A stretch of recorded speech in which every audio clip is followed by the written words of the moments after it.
Andaman jail పేరు వింటేనే అందరికీ గుండెల్లో దడపుడుతుంది.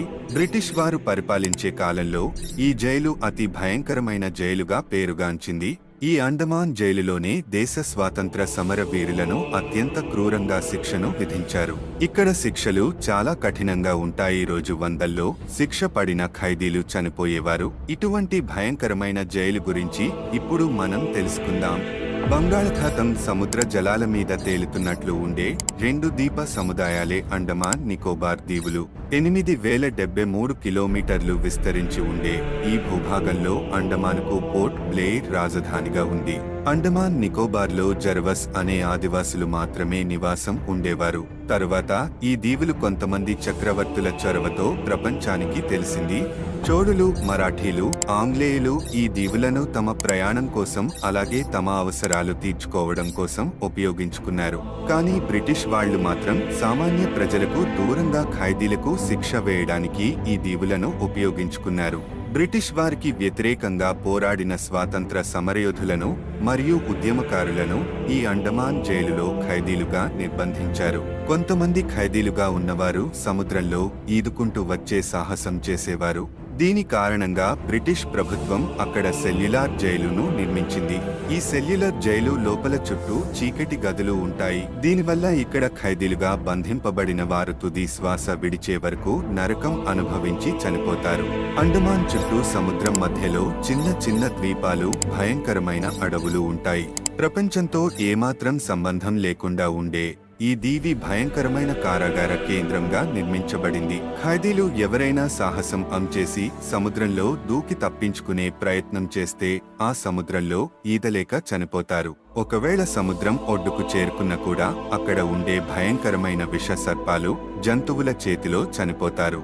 ఖైదీలు ఇలా తప్పించుకుపోవడంతో బ్రిటిష్ ప్రభుత్వం ఇక నుంచి ఎవ్వరు తప్పించుకోవడానికి వీలు లేకుండా చీకటి గదితో కూడిన ఒక భయంకరమైన చీకటి గదులు నిర్మించింది.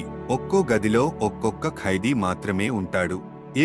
ఒక ఖైదీ కూడా మరో గదిలో ఉండే ఖైదీతో మాట్లాడడానికి వీలు లేకుండా ఈ జైలు గదులను చాలా చిన్నవిగా నిర్మించారు. అండమాన్ దీవుల్లో చీకటి గదులతో కూడిన ఈ సెల్యులార్ జైలు 1896 సంవత్సరంలో మొదలుపెట్టి 1996 సంవత్సరంలో నిర్మాణం పూర్తయింది.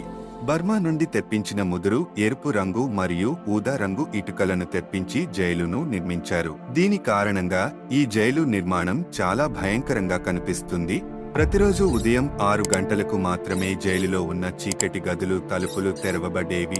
7 గంటలకి జైలు ఆవరణలో ఉన్న ప్రదేశానికి ఖైదీలు చేరుకునేవారు. గుట్టలు గుట్టలుగా వచ్చిన కొబ్బరి పీచు తీసుకుని నీ తాళ్లను తయారు చేసే పని అక్కడికి వచ్చిన కొత్త ఖైదీలతో చేయించేవారు. కొంతమంది ఖైదీలతో ఎద్దుల ఉపయోగించి చేసే నూనె తయారీ వంటి పనులను కూడా ఖైదీలతో చేపించేవారు. వాళ్ల చేతులకు దెబ్బలు తగిలిన బొబ్బలు వచ్చిన కూడా మరుసటి రోజు పని చేయవలసి వచ్చేది. ఇటువంటి భయంకరమైన నరకాన్ని ఆ రోజుల్లో ఖైదీలు అనుభవించారు.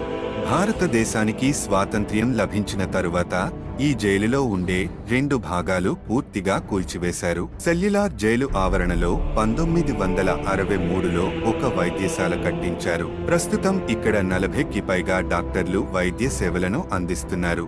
2006 సంవత్సరం నాటికి ఈ అందమైన జైలు నిర్మించి 100 సంవత్సరాలు పూర్తయింది. విదేశీ పాలనలో భయంకరమైన జైలుగా నిర్మించి అతి భయంకరమైన శిక్షలు అమలు చేసిన ఈ ప్రదేశం ప్రస్తుతం పర్యాటక కేంద్రంగా ఉంది. ఇక్కడ చేరుకునే వారికి వీసా అవసరం కూడా ఉండదు. కానీ ఇప్పటికీ ఈ దీవుల్లో బయట ప్రపంచంతో సంబంధం లేకుండా జారవా ఆదివాసులు నివసిస్తూ ఉన్నారు.